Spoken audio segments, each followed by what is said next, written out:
नमस्कार, मैं हूं आलोक मेहता। HSI में आपका स्वागत है। हमारा अनुरोध है कि आप HSI देखें, लाइक करें, सब्सक्राइब करें, मित्रों को, ग्रुप्स को फॉरवर्ड करें और उनसे भी आग्रह करें कि वे भी सब्सक्राइब करें ताकि अधिकाधिक दर्शकों तक नियमित रूप से हमारा वीडियो पहुंचे, हमारी बात पहुंचे, हमारी राय पहुंचे, कुछ नए तथ्य, कुछ पुरानी बातें, कुछ ऐसी बातें जो और कोई चैनल पर जिसकी चर्चा कम होती हो, और निश्चित रूप से उनकी राय, मतलब जो नए दर्शक हों, पुराने दर्शक हों, आप उनके मित्र, आपकी राय हमें मिले, कमेंट्स के रूप में मिले तो हमेशा उसका स्वागत है।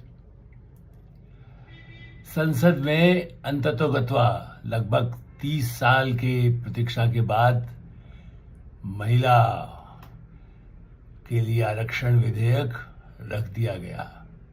बहस शुरू हो गई। आप ये कह सकते हैं कि भाई इसका नतीजा आरक्षण कब मिलेगा? 33%। इतिहास का एक नया अध्याय जिसकी चर्चा वैसे मैं 2-4 दिन पहले कर चुका हूं, लेकिन अब सवाल यह है कि इसे बार बार कहा गया कि प्रधानमंत्री नरेंद्र मोदी ये अपने लाभ के लिए, अपनी पार्टी के लाभ के लिए ये कदम उठा रहे हैं जो इस समय दे रहे हैं। 33% आरक्षण का प्रावधान तो हो चुका 2023 में, 2023 में उसी संसद ने एक सर्वानुमति से पास कर दिया। अब जब क्रियान्वयन की बारी आई, जब इम्प्लीमेंटेशन की बारी आई है कि भाई 29 में जब चुनाव होगा 2 साल बाद, तो उस समय उनको मिल जाए। अब उस पर एकदम प्रतिपक्ष, विपक्ष, कांग्रेस, राहुल गांधी बेचैन, तड़प रहे हैं, परेशान हैं। संसद में पहले ही दिन मल्लिकार्जुन खड़गे को आगे कर देते हैं, जैसे होता है ना। आपको याद है महाभारत में किस तरह से आगे खड़ा कर दिया जाता था ताकि भाई ऐसा आदमी सामने रहे कि उसको कोई तीर न मारे। मैं नाम ही नहीं लूंगा, आप लोग समझ सकते हैं किसको रखा जाता है। अब ऐसी स्थिति में मालूम है उनको कि भाई उसको तो तीर नहीं मारा जाएगा। अब बुजुर्ग हैं, खड़गे जी को सामने कर दिया, अपोजिशन की तरफ से उन्होंने कह दिया सबको बैठक बुला करके, नहीं भाई ये तो लूट लेगा, ये तो वोट ही लूट लेगा, इसके नाम पर महिलाएं एकदम वोट का डाल देंगी, 50% तो वोट महिलाओं का है। तो प्रधानमंत्री नरेंद्र मोदी ने आज इस बहस की, जो आज तो शुरुआत है, कल पास होगा अंततोगत्वा, क्योंकि लोकसभा में तो उनका बहुमत है ही पर्याप्त। तो ये ठीक है कि 2/3 बहुमत संविधान संशोधन विधेयक भी साथ में जुड़ा हुआ होने से खाली विधेयक नहीं है, कानून बनाने के लिए अच्छा खासा बहुमत चाहिए, अपना भी, सहयोगी दलों का और प्रतिपक्ष का भी। तो उन्होंने बड़ा भावुकता से, इसके पहले भी बड़ा गेस्चर वो कर चुके हैं, हर बार कहते हैं कि भाई आइए साथ दीजिए देश के हित में, भविष्य के हित में, विकसित भारत के लिए। तो आज उन्होंने बड़ी दिलचस्प बात कही, मैं इसीलिए आज उसी को ही शीर्षक में मैंने बांधता हूं कि आप चाहे काला टीका लगाना चाहते हैं तो शिरोधार्य है।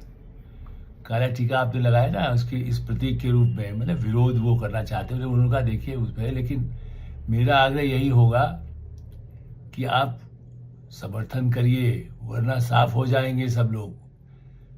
जनता, मतलब महिलाएं तो कभी माफ नहीं करेंगी, इवन महिलाओं के परिवार भी नहीं करेंगे कि आपने महिलाओं को, जो बड़ी सशक्ति करने वाला जो नियम है, देखिए ये कोई ऐसा छोटा मोटा तो कानून है नहीं, ये कानून तो ऐसा है जिससे कि महिलाओं को ही शक्ति मिलने वाली है। कहीं ये न कहा जाए कि साहब ये तो ऐसा है जिसमें कि खाली पुरुषों को कोई लाभ हो जाएगा, ये नहीं है। ये ऐसा फैसला है जिससे इसके बहुत दूर दूर तक परिणाम जाएंगे। भाई आप देखिए 19 राज्यों की विधानसभा होगी, यहाँ पर संसद है, संवैधानिक रूप से 28 राज्यों में 50%, पंचायतों वगैरह में तो है ही। अब ऐसी स्थिति में कैसे भारत में संसद में यदि इस तरह से महिला सशक्तिकरण, उस पर एक आरक्षण का बिल पास हो जाए, अब उसको लेकर के अब वो चंदन का टीका लगेगा काशी विश्वनाथ या केदारनाथ या महाकाल, बड़े भक्त हैं हमारे प्रधानमंत्री नरेंद्र मोदी, तो अब उनको चंदन का टीका फलदायी इसको है। अयोध्या में तो खैर उन्होंने मंदिर निर्माण में उनकी भूमिका रही है, कृष्ण द्वारका से तो आए हैं, वृंदावन का भी, मथुरा का विकास हो रहा है। तो अब उनका आशीर्वाद, ईश्वर का आशीर्वाद और महिलाओं का आशीर्वाद सबसे बड़ा उनको है। अभी तक भी उनको जो बहुमत है, चाहे गुजरात में भी उन्होंने कहा मैंने निचले स्तर पर देखा, पंचायत स्तर पर देखा, तो राष्ट्रीय स्तर पर भी चंदन का टीका, या जैसे हमारे यहाँ परंपरा है तिलक लगाते हैं कुमकुम चावल से, वो टीका लगेगा, या काला टीका लगाने की कोशिश, मतलब खुद जो काला टीका लगाने के लिए खड़े हैं डीएमके की, ऐसा बताया जाता है। मैं खुद सदन में मौजूद नहीं था, टेलीविजन पे उतना पता नहीं चलता उन्होंने किसकी तरफ इशारा किया, लेकिन कहते हैं कि डीएमके को बड़ा विरोध है, वहाँ उनका अलग ही है। और दूसरा एक सबसे बड़ा पेश, बार बार पिछड़ी जाति कहा जाता है। आश्चर्य की बात यह है कि राहुल गांधी और उनकी तरफ से जो खड़े वेणुगोपाल और उनकी तरफ से खड़े हुए गौरव गोगोई, जिन्होंने आज सदन में विपक्ष की बहस तो उन्होंने शुरू की। पहले तो वेणुगोपाल ने जितनी ताकत लगा सकते थे उन्होंने यही कहा कि आने ही नहीं दो, पहले रोक दो इसको। वो तो नहीं हुआ, क्योंकि उसमें बाकायदा वोटिंग भी कराने की आवश्यकता हुई तो हुई कि नहीं इस पर तो आगे होगा, चर्चा होगा और उसके पास कर दिया जाएगा, तब देखा जाएगा। बल्कि स्पीकर ने कहा कि अपने को एक्सपोज मत करिए, अपना कमजोरी क्यों दिखाते हैं, समय मत खराब करिए, बहस करिए, 12 घंटे करिए, 18 घंटे करिए, कल शाम 4 बजे, ये कह दिया 17 तारीख को 4 बजे मतदान होगा, आपको समय लीजिए बहुत बात करने का, जितना बोलना चाहेंगे बोलिएगा, विरोध के शब्द, मतलब जो आपको अपने तर्क रखना है, विरोध मतलब गाली देने के लिए नहीं है। पता नहीं राहुल गांधी और कहीं बब्बर शहर ले आए, वहां भी कुछ नाटक करने लगे, मालूम नहीं कौन से उनके बब्बर हैं। तो बहरहाल, लेकिन बार बार कहा गया कि आप न करिए, तो क्या उन्हें यह नहीं मालूम है कि कांग्रेस के सदस्यता का फॉर्म गौरव गोगोई ने भरा या नहीं, राहुल गांधी ने भरा या नहीं, या दूसरों ने ही प्रॉक्सी में भर दिया गया। वेणुगोपाल का भी मुझे पता नहीं है, वो भी टपके हुए, कभी मैं नाम उनका मोपनाथ जी के समय में सुना नहीं था, कभी कामराज के समय में नहीं हो, लेकिन मोपनाथ जी के समय का तो कभी हमारे से तो नहीं है युवा। या उनको छोड़िए, जो और बहुत सारे पदाधिकारी बने हैं उन्होंने भी नहीं देखा होगा कि भाई इनका है, हर बार जबकि रिन्यू भी होता है। कांग्रेस के सदस्यता के फॉर्म में लिखा है कि जातिगत आधार पर हम भेदभाव, जाति और धर्म के आधार पर भेदभाव नहीं करेंगे। उसमें भी आप कहें कि मुस्लिम को अलग आरक्षण दे दीजिए और पिछड़ों को अलग से, महिलाओं में भी और आरक्षण, 33% आरक्षण में महिलाओं को, पिछड़ों के लिए और आरक्षण दे दीजिए। तो कांग्रेस का अपना सदस्यता फॉर्म जो भर करके, जिसमें आपको 1 रुपये, 100 रुपये, 10 रुपये, जिससे भी आप मेंबर बनते हैं, क्योंकि पहले 1 रुपया होता था, अब फिर 11 हो गया होगा, 21 हो गया होगा, फिर अब तो कई वोटर लिस्ट में से नाम लिख देते हैं सदस्यों के, उनके नाम पर बन जाते हैं, कोई प्रदेश समिति का बन जाता है, कोई अखिल भारतीय का, ऐसा बताते हैं उनकी पार्टी के लोग ही, कुछ सचमुच में बनाते हैं सदस्य। तो पता नहीं जो राहुल गांधी और उनके इर्द गिर्द जो लोग हैं वो अपना सदस्यता फॉर्म भी पढ़ा के नहीं पढ़ा उन्होंने। तो जाति का यदि अपने उसमें लिखा है कि आप भेदभाव नहीं करेंगे, तो आप महिलाओं में भी अलग अलग करेंगे, तो कौन सी जाति की है? अरे भाई, अब तो अंतर जाति हुआ। आप खुद भगवान जो भी आपको शक्ति आपके परिवार में दी है, तो किसने अपनी जातियों में विवाह किया है आपके परिवार में? नाम क्या कहें, अब नेहरू परिवार पूरा यदि आप उस खानदान में कहें तो क्या केवल जातीय देख करके किया था, गोत्र देख करके किया है? राहुल गांधी ने किया नहीं, इसलिए उनको पता ही नहीं होगा। उनको अपनी जाति का मुझे नहीं मालूम, वो कहीं घोषित करते होंगे उनकी क्या जाति है, लेकिन वो बार बार कहते पिछड़ी जाति की बिना नहीं होगा, आप रोक दीजिए, वेणुगोपाल कहता है बार बार। या और अखिलेश यादव कहते हैं पिछड़ी जाति की, तो प्रधानमंत्री ने क्या कहा? या एक और सदस्य उनके धर्मेंद्र यादव समाजवादी पार्टी के, ठीक है, उनकी तारीफ भी बल्कि प्रधानमंत्री भाई, अरे आप तो हमारा सहयोगी करते हैं, जब बताते हैं कि अति पिछड़ा हम हैं, तो हाँ, प्रधानमंत्री का कहा मुझे तो गौरव है कि इस भारत भूमि में अति पिछड़ों को प्रधानमंत्री बनने का मौका मिल गया। तो उन्होंने तो, आप जब वार करते हैं तो उसका फायदा तुरंत वो ऐसे उठाते हैं जैसे कोई तीर मिला नहीं हो, एक और ताकत मिल गई, उसी तीर से आपको तीर चल जाता है। तो धर्मेंद्र यादव ने जब कहा कि नहीं मुस्लिम को, तो उन्होंने कहा आप दे दीजिए ना, किसी भारतीय जनता पार्टी के सदस्यों में से कहा गया कि आप ऐसा करिए, आप सबको दे दीजिए, कौन रोकेगा, आप सारे मुस्लिम को दे दीजिएगा ना, आपके पास तो पार्टी से टिकट देना, यही तो पहली भी बात, हम मेरे जैसे पत्रकार बार बार ये कहते थे कि महिलाओं के आरक्षण को लेकर के 71-72 से वैसे तो कब से चल रहा था, लेकिन उसके बाद तो गरम 96 से हुआ, बिल आए, बार बार आए, फिर गया, फिर नहीं हुआ, पास ही नहीं हो पा रहा है, हर बार 4 या 5 बार संसद में हुआ, एक बार पास भी हुआ तो एक संसद में पास हुआ, दूसरे में नहीं होने दिया गया। तो कांग्रेस उसका श्रेय लेना चाहती थी, लिया भी कि उस पर एक संसद से पास हुआ, तो दिखाई देता, लेकिन अंदर से तो इच्छा नहीं थी ना, वरना आप ज्यादा महिलाओं को देते टिकट, आप मुस्लिम को ज्यादा टिकट दीजिए, जीतेंगे तो अपने आप हो गया। पिछड़ों को ज्यादा दे दीजिए, कौन रोक रहा है? ये कोई भारतीय जनता पार्टी थोड़ी कहती है कि आप किस जाति के टिकट देंगे, किस धर्म के आदमी को देंगे। नहीं, भारतीय जनता पार्टी वैसा करेगी, वो अपने हिसाब से जिसको देना चाहती देगी। वो प्रधानमंत्री बनाया ना उन्होंने, अति पिछड़े वर्ग का बना दिया, और किसको बनाया नहीं बनाया उसकी वजह से क्या उनको नुकसान हुआ वो पार्टी देखेगी अपना। तो जो स्थितियां हैं उसमें सबसे बड़ी बात उन्होंने यही कहा कि देखिए, प्रधानमंत्री के देश के टुकड़े टुकड़ों में हम नहीं देखते, कश्मीर से कन्याकुमारी हो, कच्छ से लेकर के अब गोवा तक हो, कहीं भी बुनियादी पश्चिम हो, पूरब हो, उत्तर हो, दक्षिण हो, कहीं भी उस तरह से जो कोई भेद, कन्याकुमारी है तो कश्मीर है, उधर पूर्वोत्तर कामाख्या तो अभी होकर के आए हो, असम है, पूर्वोत्तर क्षेत्र है, या गोवा है, महाराष्ट्र है, गुजरात है, राजस्थान है, तो उन्हें तो कोई आपत्ति, उनका कहना है कि हम तो उसमें भेदभाव करते नहीं है। तो न भेदभाव होगा न अन्याय होगा। और जो छोटे राज्य का मुद्दा उठाया गया वो भी स्पष्ट कर दिया, वो तो ये तक कह दिया कि मैं गारंटी, कह लीजिए सदन में जो बोला जाता है उसको कोई बाद में बदल नहीं सकता।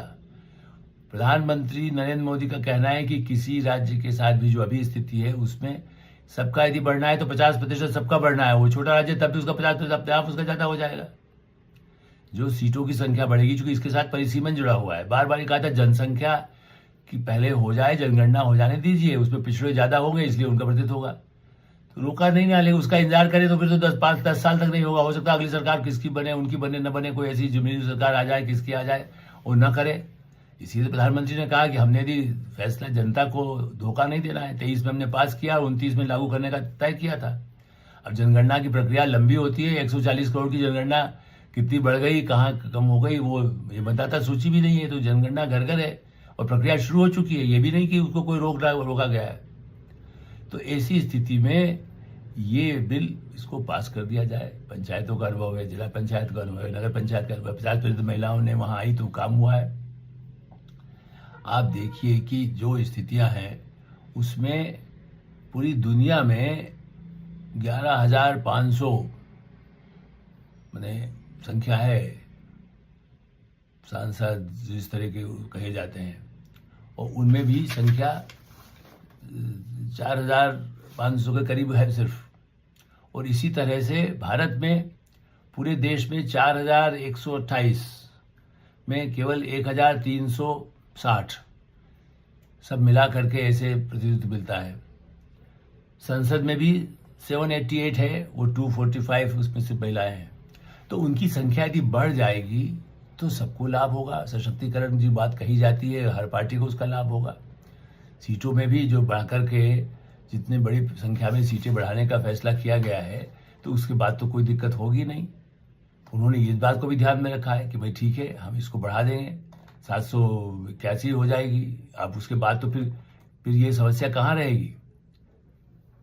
अभी इस समय 1300 है, तो अब उसके बाद जब ज्यादा आएंगे सदन में तो उसकी संख्या बढ़ जाएगी। और इसलिए बाकायदा लोकसभा में भी सारे उसके सदन में, संसद में तो प्रावधान किया गया, सीटों का भी पहले से बनाया नया संसद भवन में, ये भी बता दिया गया।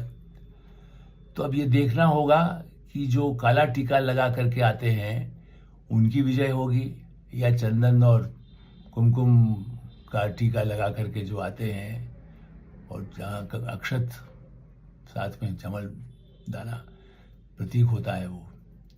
अब वो केरल का नारियल का फल किसको मिलेगा ये तो अगले 3 दिनों में पता चल ही जाएगा, क्योंकि 16, 17, 18 में संसद में इस कानून को पास होने से भारत का राजनीतिक इतिहास जो है वो बदलने वाला है। और मैं मानता हूं कि इसमें जो पहल की गई है, मैंने गृह मंत्री अमित शाह ने जो वायदा किया है, उन्होंने बाकायदा कहा है कि किसी को भी नहीं, 50% जिसको मिलना है, जिसको कोई कमी नहीं होगी। और प्रधानमंत्री ने भी उसको दोहरा दिया है। अब इसके बाद और किसी वायदे की तो आवश्यकता है नहीं। बहस करें, चर्चा करें और अच्छा से अच्छा महिलाएं उसमें प्रतिनिधित्व करें। शिक्षित, कम शिक्षित, आदिवासी, सभी धर्मावलंबी, सभी जातियों की और पिछड़ी जाति की जहां जहां प्रतिनिधित्व है उनको और ज्यादा दिया जाए, दलितों को दिया जाए। पहले मायावती मुख्यमंत्री नहीं है, कांग्रेस ने कितने बनाए वो देख ही चुके हैं आप। ऐसी स्थिति में मेरा ऐसा मानना है, इस समय देश की राष्ट्रपति ही जो है वो महिला है, श्रीमती द्रौपदी मुर्मू, और हमारे वित्त मंत्री निर्मला सीतारमण देश की कमान संभाले, वो रक्षा मंत्री भी रह चुकी हैं, पहले विदेश मंत्री सुषमा स्वराज रह चुकी हैं। तो देखा जाए तो महिलाएं आई है, लेकिन अब और बड़े पैमाने पर सबको प्रतिनिधित्व मिले, इस लक्ष्य से ये जो नया कानून आरक्षण का और परिसीमन का जो पास होने जा रहा है, यदि वो पूरी तरह से सफल होता है, भारी बहुमत से पारित होता है, तो भारत विश्व में एक अपने आप में सबसे बड़ा लोकतांत्रिक देश होगा, जिसमें महिलाओं को सर्वोपरि स्थान होगा। अमेरिका, ब्रिटेन और फ्रांस और जर्मनी सब पीछे दिखाई देंगे। इतनी बड़ी संख्या में भारत की महिलाएं देश भर में, संसद में, विधानसभाओं में, पंचायतों में दिखाई देंगी आने वाले वर्षों में। ये भारत का सबसे बड़ा राज तिलक होगा। एडिटर साहब में यही विराम देते हैं। एडिटर साहब देखते रहें, लाइक करें, सब्सक्राइब करें, मित्रों को उसको फॉरवर्ड करें और आपकी कोई राय हो तो अवश्य अवगत कराएं। धन्यवाद, नमस्कार।